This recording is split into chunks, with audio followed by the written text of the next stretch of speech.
സിഹിർ എന്നത് ഏറ്റവും വലിയ ഷർറാണ്. സിഹിർ കുഫറാണ്, സിഹിർ ശിർക്കാണ്. പ്രിയപ്പെട്ട മുഅ്മിനെ, ഇങ്ങനെ കൃത്യമായി പറഞ്ഞ ഉലമാക്കളുണ്ട്. എങ്ങനെ ഒരു മുഅ്മിനായ മനുഷ്യന് സിഹിർ ചെയ്യാൻ കഴിയും, എങ്ങനെ സിഹിർ ചെയ്യിപ്പിക്കാൻ കഴിയും? ഇൻഷാ അല്ലാഹ് അതൊക്കെ ഒന്ന് വിശദീകരിച്ച് പറയേണ്ടതുണ്ട്. അല്ലാഹു തആല നമുക്ക് എല്ലാവിധ ഖൈറും നൽകി അനുഗ്രഹിക്കട്ടെ. ശ്രദ്ധിക്കേ, ഈ ഖുൽ അഊദു ബിറബ്ബിൽ ഫലഖും ഖുൽ അഊദു ബിറബ്ബിൻ നാസ് ഈ സൂറത്ത് ഇറങ്ങാനുള്ള കാരണം പറയാൻ മഹാന്മാരായ മുഫസ്സിരീങ്ങൾ പറയുന്നുണ്ട്. ഇമാം റാസി തങ്ങളും ഇബ്നു കസീർ തങ്ങളും തുബരി തങ്ങളും അടക്കമുള്ള മഹാന്മാരായ മുഫസ്സിരീങ്ങൾ പറയുന്നുണ്ട്, നസലത്ത് ഹാദിഹി സൂറ വല്ലത്തി ബഅദഹാ, ഈ സൂറത്തും ഇതിന്റെ ശേഷമുള്ള സൂറത്തും ഇറങ്ങിയത്. ഏതാ ഇതിന്റെ ശേഷമുള്ള സൂറത്ത്? മനുഷ്യന്മാർ ഉറങ്ങാണോ പഠിച്ചോനെ? ഏതാണ് ഇതിന്റെ ശേഷമുള്ള സൂറത്ത്? സൂറത്തുന്നാസ്. ഖുൽ അഊദു ബിറബ്ബിൽ ഫലഖും ഖുൽ അഊദു ബിറബ്ബിന്നാസ്. ഈ രണ്ട് സൂറത്തും ഇറങ്ങിയത് ലമ്മാ സഹറ ലബീദൽ യഹൂദി, യഹൂദിയായ ലബീദ് ഹബീബായ മുത്ത് മുഹമ്മദ് മുസ്തഫ സല്ലല്ലാഹു അലൈഹി വസല്ലമ തങ്ങളെ കൊല ചെയ്യാനായി ഹബീബായ നബി തങ്ങൾക്ക് സിഹ്ർ ചെയ്തപ്പോഴാണ് മുത്ത് നബിയെ കൊലപ്പെടുത്താനായി നബി തങ്ങൾക്ക് സിഹ്ർ ചെയ്തു. കൊല ചെയ്യാൻ പല പണികളും മക്ക മുശ്രിക്കീങ്ങളും യഹൂദികളൊക്കെ നോക്കിയിരുന്നു. അതിനുവേണ്ടി മക്കയിൽ വെച്ച് തന്നെ മുത്തറസൂലിന്റെ വീട് വളഞ്ഞിരുന്നു. പലതവണ കല്ലും മുട്ടിയുമായി മുത്തറസൂൽ നിസ്കരിക്കുമ്പോൾ സുജൂദിൽ കിടക്കുമ്പോൾ റസൂലുള്ളാഹിന്റെ അടുത്തേക്ക് ചെന്നിരുന്നു. പക്ഷെ അള്ളാഹുവിന്റെ പ്രത്യേകമായ ഇസ്മത്തുണ്ടായി നബിയെ അങ്ങനെ തകർക്കാൻ അവർക്ക് കഴിഞ്ഞില്ല. അങ്ങനെ ഹിജ്റ 6 ബഹുമാനപ്പെട്ട മുത്തുനബി സല്ലല്ലാഹു അലൈഹി വസല്ലമ തങ്ങൾ ഉംറ നിർവഹിക്കണമെന്ന താല്പര്യത്തോടുകൂടെ മക്കയിലേക്ക് വരികയാണ്. പക്ഷെ അന്ന് ഉംറ ചെയ്യാൻ കഴിഞ്ഞില്ല. ഹുദൈബിയ സന്ധിയുണ്ടാക്കി. അത് കഴിഞ്ഞ് മുത്തുനബി വീണ്ടും മദീനയിലേക്ക് തന്നെ മടങ്ങുന്നു. അങ്ങനെ പ്രിയപ്പെട്ടവരെ, മുഹറം മാസത്തിൽ പ്രവേശിച്ചു. അതിനിടയിൽ ഖൈബർ യുദ്ധം കടന്നു വന്നു. ഖൈബർ യുദ്ധത്തിലും ശത്രുക്കൾക്ക് കനത്ത പരാജയമുണ്ടായപ്പോൾ സിഹ്ർ ചെയ്തിട്ട് മുത്തുനബിയെ നശിപ്പിക്കാനുള്ള ശ്രമമാണ് അവർ നടത്തിയത്. കേൾക്ക് മുഅ്മിനേ, കേൾക്കണം. അന്നഹു ലമ്മാ റജഅ റസൂലുള്ളാഹി സ്വല്ലല്ലാഹു അലൈഹി വസല്ലമ മിനൽ ഹുദൈബിയ, ഹബീബായ നബി തങ്ങൾ ഹുദൈബിയയിൽ നിന്ന് മടങ്ങി. ഫീ ദുൽഖഅദ മാസത്തിൽ വദഖലൽ മുഹറമ, മുഹറം മാസത്തിലേക്ക് കടക്കുകയും ചെയ്തു. സനത 7 7-ാം വർഷം ഹിജ്റ 7 മുഹറം മാസത്തിൽ പ്രവേശിച്ചു. അങ്ങനെ ഖൈബർ യുദ്ധം അവസാനിച്ചപ്പോൾ ജാഅത്ത് റുഅസാഉൽ യഹൂദ്, യഹൂദി നേതാക്കന്മാർ ബഹുമാനപ്പെട്ട ഹബീബായ നബി തങ്ങളെ തകർക്കാനായി കുതന്ത്രങ്ങൾ ആവിഷ്കരിച്ച് നടക്കുന്നവർ, ആ നേതാക്കന്മാർ ചെന്നല്ലോ ഇലാ ലബീദ് ഇബ്നുൽ അഅസം. ആരിലേക്ക്? ലബീദ് ഇബ്നു അഅസമിലേക്ക് ചെന്നു. വകാന സാഹിറ, അയാൾ വലിയ സിഹിറിന്റെ ആളായിരുന്നു, ഭയങ്കര മാരണപ്പണിക്കാരനായിരുന്നു. അങ്ങനെ ഫഖാലു, ഈ ചെന്ന നേതാക്കൾ ലബീദ് ഇബ്നുൽ അഅസമിനോട് പറഞ്ഞു, അംത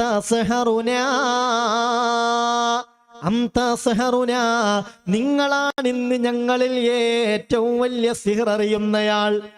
പക്ഷേ ഇതുവരെ മുഹമ്മദിനെ തകർക്കാൻ നിങ്ങളുടെ ഒരു സഹായം നമുക്ക് ലഭിച്ചിട്ടില്ല. അതുകൊണ്ട് നിങ്ങളോട് ഞങ്ങൾക്ക് പറയാനുള്ള കാര്യം ഇതാണ്, വഖദ സഹർനാ മുഹമ്മദാ, പല തവണ മുഹമ്മദിനെ ഞങ്ങൾ സിഹ്ർ ചെയ്തു നോക്കി. പക്ഷേ ഫലം യുഅസ്സിർ ഫീഹി സിഹ്റുനാ, എത്ര തന്നെ ഞങ്ങൾ സിഹ്ർ ചെയ്തിട്ടും അതുകൊണ്ടൊന്നും ഒരു ഫലം കാണുന്നില്ല. ആ സിഹ്ർ മുഹമ്മദിന് ഏൽക്കുന്നില്ല. അങ്ങനെ ചില കാര്യങ്ങളൊക്കെ നമ്മൾ ചെയ്താൽ ഒരു പരിധിവരെ സിഹ്ർ നമ്മളിലേക്ക് വരാതെ തട്ടിപ്പോകും. അതിന് നമ്മൾ ശ്രദ്ധിക്കേണ്ട അതിപ്രധാനപ്പെട്ട കുറെ കാര്യങ്ങളുണ്ട്. ഇൻഷാ അല്ലാഹ് സൗകര്യപ്പെടാൻ ഇന്നത്തെ ക്ലാസ്സിൽ അല്ലെങ്കിൽ വരുന്ന ക്ലാസ്സുകളിലായി അതൊക്കെ വിശദീകരിക്കും. ഇതൊക്കെ ഗൗരവമായി ശ്രദ്ധിക്കണം. ഇന്ന് പരക്കെ ഒരാളോട് വെറുപ്പുണ്ടായാൽ, ദേഷ്യണ്ടായാൽ നേരിട്ട് ഏറ്റുമുട്ടാൻ കഴിയില്ലെങ്കിൽ ഈ ഒളിയമ്പ് ഉപയോഗിക്കുന്ന ഒരു കാലഘട്ടമാണ്. അതിന് ചിലപ്പോൾ തലേക്കെട്ട് കെട്ടിയ ആളുകൾ സഹായിക്കും. ചിലപ്പോൾ തലയെക്കെട്ട് കെട്ടാത്ത ആളുകൾ സഹായിക്കും. ഈ ദീനിൽപ്പെട്ടവരും പെടാത്തവരും അതിനെ സഹായിക്കും. പിശാചിന് സേവനം ചെയ്ത്, പിശാചിന് ആരാധന ചെയ്ത്, പിശാചിനെ തൃപ്തിപ്പെടുത്തി അവന്റെ സഹായം കൊണ്ട് മറ്റുള്ളവരെ ഉപദ്രവിക്കുക, ഇതാണല്ലോ സിഹിർ. ഇതൊക്കെ വ്യാപിച്ചുകൊണ്ടിരിക്കുന്ന ഒരു കാലഘട്ട. അള്ളാഹു കാക്കട്ടെ. അതിനുള്ള പ്രതിവിധികളൊക്കെ ഇൻഷാ അള്ളാഹ് നമ്മൾ പറയും. അള്ളാഹു നമ്മയും കുടുംബത്തെയും നമ്മുടെ ഉമ്മത്തിനെയും എല്ലാവിധ ഷർറുകളിൽ നിന്നും കാത്തുരക്ഷിക്കട്ടെ. ശ്രദ്ധിക്കുക. ലബീദ് ബിനുൽ അഅ്സമിന്റെ അടുക്കൽ ചെന്നിട്ട് പറഞ്ഞു, പല സിഹ്റും ഞങ്ങൾ ചെയ്തു നോക്കി മുഹമ്മദിന്, പക്ഷെ അതൊന്നും ഏഷുന്നില്ല. അതുകൊണ്ട് വനഹ്നു നജഅലു ലക ജുഅലന അലാ അൻ തസ്ഹറഹു ലനാ സിഹ്റൻ യുഅസ്സറു ഫീ. ചെയ്യാവുന്നതിൽ ഏറ്റവും ശക്തമായ സിഹ്ർ, ചെയ്യാവുന്നതിൽ ഏറ്റവും ശക്തമായ സിഹ്ർ ആ മുഹമ്മദിനെതിരായി ഇന്ന് നിങ്ങൾ ചെയ്യണം. അതിനുള്ള പരിശ്രമം തുടങ്ങേണ്ടതാണ്. അതിന് വേണ്ട സഹായം ഞങ്ങൾ നിങ്ങൾക്ക് തരാം. എന്താണോ നിങ്ങൾ ആവശ്യപ്പെടുന്നത് തരാൻ തയ്യാറാണ്. അങ്ങനെ സ്വർണത്തിന് പകരമായി സിഹ്ർ ചെയ്യാൻ ഈ ലബീദ് ബിനുൽ അഅ്സം ഏറ്റു. അതിനുള്ള ശ്രമം നടത്തുകയാണ്. ഇതിന് അവനെ സഹായിച്ചത് അവന്റെ പെൺകുട്ടികളാണ്. അതുകൊണ്ടാണ് വമിൻ ശരിൻ നഫാസാത്തി, ആ ഊതുന്ന പെണ്ണുങ്ങളുണ്ടല്ലോ, ആ പെണ്ണുങ്ങളുടെ കെടുതിയിൽ നിന്ന്, ഷർറിൽ നിന്ന് കാവൽ ചോദിക്കുന്നു എന്ന് പറയാനുള്ള കാരണം ലബീദ് ബിനുൽ അഅ്സമിന്റെ പെൺമക്കളാണ് ഇതിനെല്ലാം മുന്നിൽ നിന്ന് വേണ്ട ഒത്താശ ചെയ്തു കൊടുത്തത്. എങ്ങനെ സിഹ്ർ ചെയ്തെന്നറിയോ? ഹബീബായ നബി തങ്ങൾക്ക് സിഹ്ർ ചെയ്തത് എങ്ങനെയാ? فأتى غلاما يهوديا كان يخدم النبي صلى الله عليه وسلم. فأتى غلاما يهوديا كان يخدم النبي صلى الله عليه وسلم. ഹബീബായ നബി തങ്ങളുടെ വീട്ടിൽ മുത്തുനബിക്ക് ഖിദ്മത്ത് ചെയ്യാൻ ഒരു യഹൂദി പയ്യനുണ്ടായിരുന്നു, ഒരു ചെറുപ്പക്കാരൻ. അതും നമ്മൾ ചിന്തിക്കണം. വഹിയിറങ്ങുന്ന വീടാണ് മുത്ത് മുഹമ്മദ് മുസ്തഫ സല്ലല്ലാഹു അലൈഹി വസല്ലമ തങ്ങളുടെ വീട്. ആ വീട്ടിൽ മുത്തുനബിക്ക് സേവനം ചെയ്യാൻ ഒരുപാട് വിശ്വാസികളെ തന്നെ കിട്ടും. പക്ഷെ മുത്തുനബി സ്വന്തം വീട്ടിൽ ഖിദ്മത്തിന് നിർത്തിയിരുന്നത് പലപ്പോഴും അമുസ്ലിമീങ്ങളെയായിരുന്നു. ഒരു യഹൂദി ചെറുപ്പക്കാരനായിരുന്നു റസൂലുള്ളാഹി സല്ലല്ലാഹു അലൈഹി വസല്ലമ തങ്ങൾക്ക് ആ സമയത്ത് വീട്ടിൽ ഖിദ്മത്ത് ചെയ്തിരുന്നത്. ولم يزل به حتى أخذ مشاطة رأس النبي صلى الله عليه وسلم وعدة أسنان من مشطه. ഈ ചെറുപ്പക്കാരനോട്, ഹബീബായ നബിയുടെ വീട്ടിൽ സേവനം ചെയ്തിരുന്ന ഈ ചെറുപ്പക്കാരനോട് അള്ളാഹുവിന്റെ റസൂലിന്റെ ഏതാനും മുടികൾ സംഘടിപ്പിക്കാൻ പറഞ്ഞു. മുത്തുനബി തലചീകിയിരുന്ന ചീർപ്പിന്റെ പല്ലുകളും സംഘടിപ്പിക്കാൻ പറഞ്ഞു. അങ്ങനെ ഒരു 11 മുടിയും 11 ചീർപ്പിന്റെ പല്ലുകളും. ഈ യഹൂദി അത് സംഘടിപ്പിച്ച് ഹബീബായ നബി തങ്ങളുടെ മുടിയും ചീർപ്പിന്റെ പല്ലും ലബീദ് ബിനുൽ അഅ്സമിന് കൊണ്ടുപോയി കൊടുത്തു. അതിലാണ് മുത്തുനബിക്ക് സിഹ്ർ ചെയ്തത്. വകാന മിൻ ജുംലത്തി സിഹ്രി, സിഹ്ർ ഇങ്ങനെയായിരുന്നു. സൂറത്തു മിൻ ശംഇൻ അലാ സൂറത്തി റസൂലില്ലാഹ് സല്ലല്ലാഹു അലൈഹി വസല്ലം. ഹബീബായ നബി തങ്ങളുടെ അതേ രൂപത്തിൽ മെഴുകുകൊണ്ടൊരു പ്രതിമയുണ്ടാക്കി. ആ പ്രതിമയിൽ 11 ആണികൾ അടിച്ചു കയറ്റി. ആ പ്രതിമയിൽ മുത്ത് മുഹമ്മദ് മുസ്തഫ സല്ലല്ലാഹു അലൈഹി വസല്ലമ തങ്ങളുടെ മുടി കെട്ടിവെക്കുകയും ചെയ്തു. ചീർപ്പിന്റെ ഈ 11 ആണികൾ ആ മെഴുകിൽ കയറ്റി, എന്നിട്ട് അതിൽ പ്രത്യേകമായ കെട്ടുകൾ ഉണ്ടാക്കി. പിന്നെ കുറെ പിശാചിനെ തൃപ്തിപ്പെടുത്താവുന്ന ചില മന്ത്രങ്ങളും വചനങ്ങളും ഗൂഢതന്ത്രങ്ങളുമുണ്ട്. അതൊക്കെ ആവിഷ്കരിച്ച് ആ രൂപത്തിലായിരുന്നു മുത്ത് മുഹമ്മദ് മുസ്തഫ സല്ലല്ലാഹു അലൈഹി വസല്ലമ തങ്ങൾക്ക് സിഹ്ർ ചെയ്തത്. ഹബീബായ നബി തങ്ങളായിരുന്നു വല്ലാതെ വിഷമിച്ചു പോയി. ഒരഭിപ്രായം 40 ദിവസം, മറ്റൊരഭിപ്രായം 6 മാസം, മറ്റൊരഭിപ്രായം 1 വർഷം. പ്രധാനപ്പെട്ട അഭിപ്രായം അനുസരിച്ച് ഇബ്നു ഹജർ റഹ്മത്തുള്ളാഹി അലൈഹി പറയുന്നുണ്ട്, 1 മാസത്തോളം ഹബീബായ നബി തങ്ങൾക്ക് വല്ലാത്ത വിഷമമായി, വല്ലാതെ പ്രയാസപ്പെട്ടു. അങ്ങനത്തെ ഒരു സാഹചര്യത്തിലാണ് ഈ സൂറത്തുൽ ഫലക്കും സൂറത്തുൻ നാസും ഇറങ്ങുന്നത്. അതിറങ്ങിയിട്ട് കുല്ലമാ ആ സൂറത്ത് ഇറങ്ങിയതിനു ശേഷം വകാനൻ നബിയ്യു സല്ലല്ലാഹു അലൈഹി വസല്ലം കുല്ലമാ ഖറഅ ആയതൻ ഇൻ ഹല്ലത് ഉഖദ, ഓരോ ആയത്തും ഇറങ്ങുമ്പോൾ റസൂലുള്ളാഹി സ്വല്ലല്ലാഹി അലൈഹി വസല്ലം തങ്ങൾക്ക് ആ ആയത്ത് ഇങ്ങനെ ഓതുന്നതിനനുസരിച്ച് ഈ കെട്ടുകൾ അഴിഞ്ഞു പോയി, ആ ഷർറിൽ നിന്ന് രക്ഷ ലഭിച്ചു. ചില ആളുകൾ ചോദിക്കാറുണ്ട്, നബി തങ്ങൾക്ക് സിഹ്റേൽക്കുകയോ? അങ്ങനെ ഉണ്ടാവോ? അതൊരു അന്ധവിശ്വാസല്ലേ? അങ്ങനെ പറയാൻ പറ്റുമോ? നബി തങ്ങൾ മഅസൂമല്ലേ? നബി തങ്ങൾക്ക് അല്ലാഹുവിന്റെ പ്രത്യേകമായ ഇസ്മത്ത് കിട്ടിയ, സംരക്ഷണം കിട്ടിയ ആളല്ലേ? ആ ചില കാര്യങ്ങൾ പറഞ്ഞ് ചില ആളുകൾ ഇത്തരത്തിലുള്ള ഹദീസുകളെ തള്ളുന്നത് കാണാം. അള്ളാഹു കാക്കട്ടെ. വളരെ സ്വഹീഹായ ഹദീസ, നബി തങ്ങൾക്ക് സിഹ്റേറ്റിട്ടുണ്ട്. അങ്ങനെ സിഹ്റേറ്റാൽ അതിന്റെ പരിഹാരം എന്ത് എന്ന് ഈ ഉമ്മത്തിനെ പഠിപ്പിക്കാൻ അള്ളാഹു റബ്ബുൽ ഇസ്സത്ത് അങ്ങനെ ഒരു പരീക്ഷണവും മുത്തുനബിക്ക് നൽകിയിട്ടുണ്ട്. നബി തങ്ങളുടെ അഖിലിനെ ബാധിച്ചിരുന്നില്ല, ശരീരത്തെയായിരുന്നു ആ സിഹർ ബാധിച്ചിരുന്നത്. ബഹുമാനപ്പെട്ട ഇബ്നു അബ്ബാസ് റളിയല്ലാഹു അൻഹുമ പറയുന്നുണ്ട്, അന്നഹു മരിള, റസൂലുള്ളാഹി തങ്ങൾക്ക് രോഗം ബാധിച്ചു. നബി തങ്ങൾക്ക് ഭാര്യമാരെ സമീപിക്കാൻ കഴിയാതെയായി. സമീപിക്കാതെ തന്നെ ഭാര്യമാരെ സമീപിച്ചു എന്ന് തോന്നും.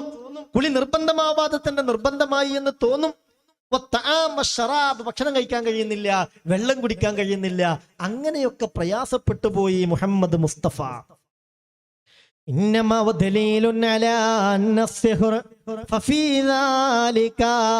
ഇതിൽ നിന്ന് മനസ്സിലാക്കാം,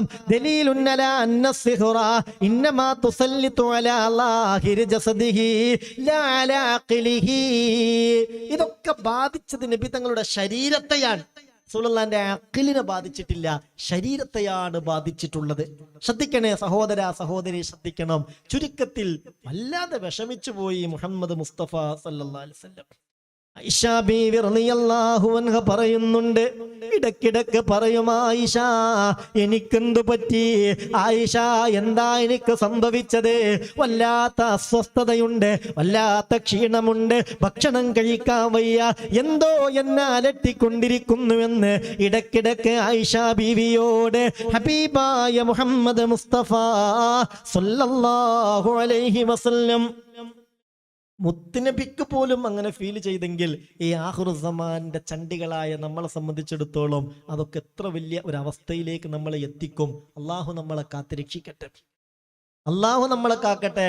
ആയിഷ ബീവി പറയുകയാ, അന്നനബിയ സല്ലല്ലാഹു അലൈഹി വസല്ലമ തുബ്ബാ, ഹബീബായ നബി തങ്ങൾക്ക് സിഹ്റേറ്റു.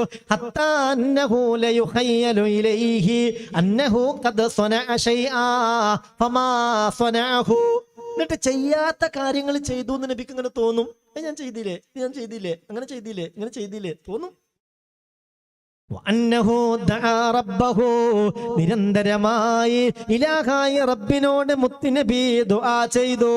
സുമ്മഖാല, അങ്ങനെ ഒരു ദിവസം പറഞ്ഞു, യാ ആയിഷ ശഅർതി, യാ ആയിഷ അശഅർതി, അല്ല ആയിഷ നീ അറിഞ്ഞില്ലേ, അന്നല്ലാഹ സുബ്ഹാനഹു വ തആല അഫ്താനി ഫീമസ്തഫ്തൈതു ബിഹി, ഏത് കാര്യത്തിലാണോ ഇലാഹായ റബ്ബിനോട് ഞാൻ ഒരു പരിഹാരം തേടിയത്, ഇന്നേ വരെ ഞാൻ വിഷമിച്ച കാര്യം എന്താണോ അതിനിതാ ജല്ല ജലാലായ അല്ലാഹു എനിക്ക് പരിഹാരം ഉണ്ടാക്കി തന്നിരിക്കുന്നു ആയിഷ. ഫഖാലത്ത് ആയിഷ മലക് യാ റസൂലല്ലാഹ്. അപ്പോൾ ആയിഷ ബീവി ചോദിച്ചു, എന്താണ് നബിയേ അത്? ഏതാണ് നിങ്ങളെ വിഷമത്തിലാക്കിയ കാര്യം? ഖാല, ഉടനെ ഹബീബായ നബി തങ്ങൾ പറഞ്ഞു, എന്താണ് വിഷയമെന്നറിയോ, എന്താണ് പരിഹാരമെന്നറിയോ? ജാഅനി റജുലാൻ, ഞാൻ ഇന്നലെ കിടന്നുറങ്ങവേ, ശ്രദ്ധിക്കണം, രണ്ടാൾ എൻ്റെ അടുത്ത് വന്നു.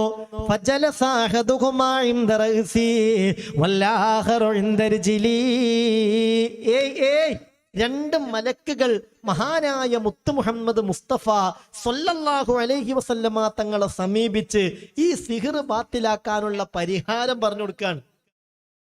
ആരാണ് സിഹ്ർ ചെയ്തതെന്നും എവിടെയാണ് സിഹ്ർ ചെയ്തത് എന്നും എങ്ങനെയൊക്കെയാണ് സിഹ്ർ ചെയ്തത് എന്നും അത് ബാത്തിലാവാൻ എന്ത് ചെയ്യണമെന്നും പഠിപ്പിച്ചു കൊടുക്കുക. അപ്പൊ ഹബീബ നബി തങ്ങൾ പറയാണ്, എങ്ങനെ പരിഹാരം ഉണ്ടായതെന്നറിയോ? ഇന്നലെ എൻ്റെ അടുത്തേക്ക് രണ്ടാളുകൾ വന്നു. അതിൽ ഒരാളെന്റെ തലയുടെ ഭാഗത്തിരുന്നു, മറ്റൊരാളെന്റെ കാൽഭാഗത്തുമിരുന്നു. എന്നിട്ട് ഫഖാല അഹദുഹുമാ ലിസ്വാഹിബിഹി, തലഭാഗത്തുള്ളയാൾ കാൽഭാഗത്തിരിക്കുന്ന ആളോട് ചോദിക്കുകയാണ്, മാ വജഉർ റജുലി, എന്താണ് ഇയാൾക്ക് പറ്റിയത്? ഈ മനുഷ്യന്റെ വേദന എന്താണ്? വിഷമം എന്താണ്? അപ്പോൾ ഖാലല്ലാഹർ, കാൽഭാഗത്തിരിക്കുന്നയാൾ പറഞ്ഞു, ഹുവ മത്ബൂബ് ഐ മസ്ഹൂർ, സിഹ്ർ ബാധിച്ചതാണ്, അതുകൊണ്ടാണ് ഈ അലസത, അതുകൊണ്ടാണ് അസ്വസ്ഥത, അതുകൊണ്ടാണ് വെപ്രാളം, അതുകൊണ്ടാണ് പ്രയാസം. ആലാമൻ ത്വബ്ബഹു, അപ്പോൾ ചോദിച്ചു, ഈ മനുഷ്യനാരാ സിഹ്ർ ചെയ്തത്? ഖാല, മറുപടി പറഞ്ഞു, ലബീദ് ഇബ്നുൽ അഅ്സം അൽ യഹൂദി, ഇവിടെ ഏറ്റവും വലിയ സിഹ്റുകാരനായ ലബീദ് ഇബ്നു അഅ്സമാണ് സിഹ്ർ ചെയ്തിട്ടുള്ളത്. ഖാല ഫീ മാദാ, എന്തിലാ സിഹ്ർ ചെയ്തത്? അപ്പോൾ പറഞ്ഞു, ഫീ മുഷ്തിൻ വ മുശാത്തത്തിൻ വ ജഫി ത്വൽഅത്തി ദക്രിൻ, സിഹ്ർ ചെയ്തത് ചീർപ്പിന്റെ പല്ലുകളിലും നബി സല്ലല്ലാഹു അലൈഹി വസല്ലമ തങ്ങളുടെ മുടിയിലും അതേപ്രകാരം ഈത്തപ്പന കുലയിലും, അതിലാണ് സിഹ്ർ ചെയ്തിട്ടുള്ളത്. എവിടെയാണ് സിഹ്ർ ചെയ്ത് വെച്ചത്?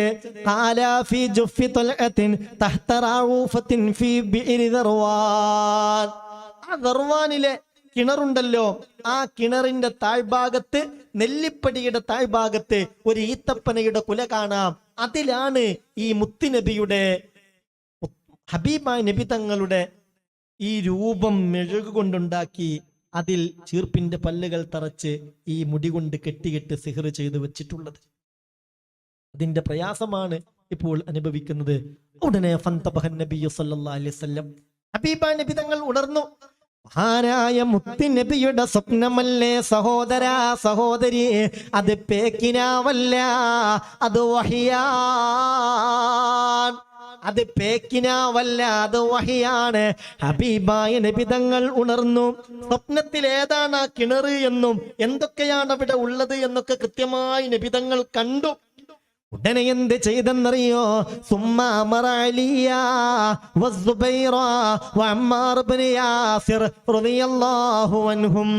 അലി റളിയല്ലാഹു അൻഹുവിനെയും സുബൈർ ഇബ്നുൽ അവ്വാം റളിയല്ലാഹു അൻഹുവിനെയും അമ്മാർ ഇബ്നു യാസിർ റളിയല്ലാഹു അൻഹുവിനെയും വിളിച്ചിട്ട് പറഞ്ഞു, വേഗം ഇന്നാലിന്ന ഭാഗത്തുള്ള കിണറ്റിന്റെ അടുത്തേക്ക് നിങ്ങൾ പോണം. ആ കിണറ്റിൽ ഇന്നാലിന്ന രൂപത്തിൽ സിഹ്ർ ചെയ്ത് വെച്ചിട്ടുണ്ട്. നിങ്ങൾ ആ കിണറ്റിലെ വെള്ളം വറ്റിച്ച സിഹ്ർ എടുത്ത് കൊണ്ടുവരണം. അവര് വേഗം പോയി പരമാവധി കഴിയുന്നത് പോലെ കിണറ്റിലെ വെള്ളം വറ്റിച്ചു. ഈ സിഹ്റിന്റെ കാഠിന്യം കൊണ്ട് ആ കിണറ്റിലെ വെള്ളം മൈലാഞ്ചി പോലെ, മൈലാഞ്ചിച്ചാറുണ്ടല്ലോ, ആ രൂപത്തിലായി മാറിയിട്ടുണ്ട്. സിഹ്റിന്റെ ഒരു കാഠിന്യം. അങ്ങനെ മഹാനായ അലി റളിയല്ലാഹു അൻഹും ബഹുമാനപ്പെട്ട സുബൈർ റളിയല്ലാഹു അൻഹും മഹാനായ അമ്മാർ ഇബ്നു യാസിർ റളിയല്ലാഹു അൻഹും അത് കൊണ്ടുവന്നു. അങ്ങനെ വിശുദ്ധമായ ഖുർആനിലെ സൂറത്തുൽ ഫലക്കും സൂറത്തുൻ നാസും ഓതിയിട്ട് ആ സിഹ്ർ ബാത്തിലാക്കായിരുന്നു. അല്ലാത്ത ഒരു മുസീബത്താണ് റബ്ബേ. അല്ലാഹു സിഹ്റിനെ തൊട്ട് നമ്മളെ കാത്തിരക്ഷിക്കട്ടെ.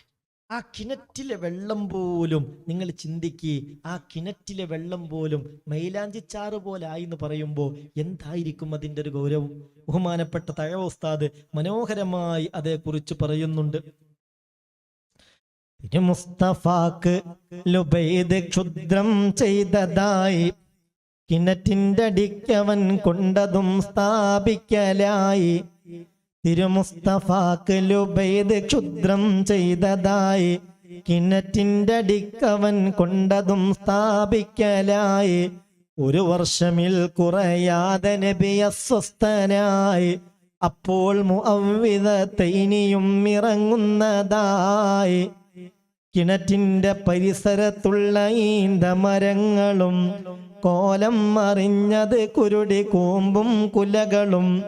അതുമാത്രമല്ലതിലുള്ള വെള്ളം പിന്നെ മൈലാഞ്ചി പോലെ നിറം മറിഞ്ഞേ പൊന്നേ. ഒരു വർഷമിൽ കുറയാതെ നബി അസ്വസ്ഥനായി. അപ്പോൾ മുഅവ്വിദത്തൈനിയും ഇറങ്ങുന്നതായി.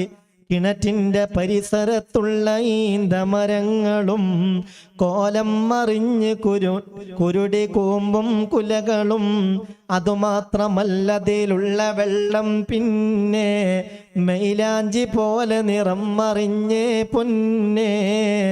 സുബൈർ അമ്മാറും വലിയവരോടായി ക്ഷുദ്രം കിണറ്റിൽ നിന്നെടുക്കാനാജ്ഞയായി. വെള്ളം കിണറ്റിൽ നിന്നവർ വറ്റിച്ചതായി. കല്ലിന്റെ കീഴിൽ നിന്നു തോണ്ടിയെടുത്തതായി. തിരുഹലറത്തിൽ അത് കൊണ്ടുവന്നുടൻ പ്രസ്തുത. സൂറത്തുകൾ മന്ത്രിച്ച നേരം സ്വസ്ഥത. മണ്ണിട്ടു കൊണ്ട കിണറുടൻ മൂടുന്നതായി. മറ്റൊന്നതിന്റെ സമീപത്തും കുഴിക്കുന്നതായി. തിരുഹലറത്തിൽ അത് കൊണ്ടുവന്നുടൻ പ്രസ്തുത. സൂറത്തുകൾ മന്ത്രിച്ച നേരം സ്വസ്ഥത. മണ്ണിട്ടു കൊണ്ട കിണറുടൻ മൂടുന്നതായി. മറ്റൊന്നതിന്റെ സമീപത്തും കുഴിക്കുന്നതായി. ഇത് ഹലബി 2 നോക്കിയാൽ കാണുന്നതാ. 114 ബയാൻ ചെയ്യുന്നതാ. ക്ഷുദ്രത്തിനാൽ നീ കൊന്നു എന്നാൽ നിന്നെയും കൊല്ലേണ്ടതാണെന്നാണ് നിയമം തന്നെയും. സാഹിറിന് തൗബയുമില്ല, കൊലയാ വേണ്ടത്. അബൂ ഹനീഫ തങ്ങളും പറയുന്നത്. 98-ാം പേജ് നോക്ക് സവാജിറിൽ കാണുന്നതാണതിനുള്ള 2-ാം ഭാഗമിൽ. സിഹിറിന്റെ ശല്യമിൽ നിന്ന് റബ്ബേ ഞങ്ങളെ രക്ഷിക്കണേ. രക്ഷിച്ചപ്പോൾ നബി തങ്ങളെ ഗുണവും ചൊരിക്കണമേ നബിക്ക് നീ നിത്യവും. അസ്ഹാബിനും മാദാമദീനും സത്യവും. നെ സാഹിറിനെ കൊന്നു കളയണമെന്നാണ് മഹാനായ ഇമാം ബഹുമാനപ്പെട്ട ഇമാം അബൂ ഹനീഫ റളിയല്ലാഹു അൻഹുവിന്റെ അഭിപ്രായം. അത്രയും ഗൗരവമുള്ള തെറ്റാണ് മുഅ്മിനെ. വൻകുറ്റമിൽ ഉൾപ്പെട്ടതാണേ മാരണം. തിരുവചനമിൽ നിന്നുള്ളതാണെന്നോർക്കണം. ശൈത്വാന്റെ നിർമ്മിതം തന്നെയാണീ അസ്ത്രവും. അൽ-ബഖറയിൽ നീ നോക്ക് കാണാം നിത്യവും. കുഫ്രിയത്തും അതിനാൽ വരാനിടയുണ്ട്. ആ രീതിയിൽ ചില ക്ഷുദ്രവും നടപ്പുണ്ട്. ക്ഷുദ്രത്തിനാൽ നീ അടിപ്പെടുത്താമെന്നത് സുബ്ഹാന റബ്ബി മൗഢ്യമാദരിക്കുന്നത്.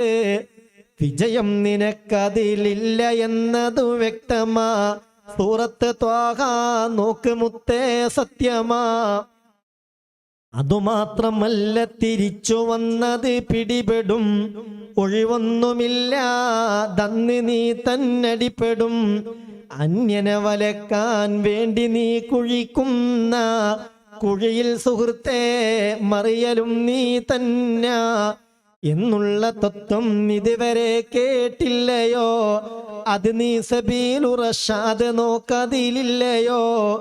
നേരിട്ട് ളുൽമിന ശക്തനായാൽ പിന്നെ ഒളിപ്പോരിനായെടുക്കുന്നതാണിത് പൊന്നെ. മളിലൂമിതറിയുന്നില്ല എന്നാൽ തന്നെയും അവനുള്ള റബ്ബറിയുന്നതാണിവയൊക്കെയും. വല്ലാത്തൊരു വരിയാണത്, വല്ലാത്തൊരു വരിയാണ്. മളിലൂമിതറിയുന്നില്ല എന്നാൽ തന്നെയും അവനുള്ള റബ്ബറിയുന്നതാണിവയൊക്കെയും. ഉടൻ തന്നെ ശിക്ഷിക്കാത്തതിൽ രസിക്കണ്ട. വലക്കുള്ളില പിന്നെങ്ങിനാജ്ഞളിയണ്ട.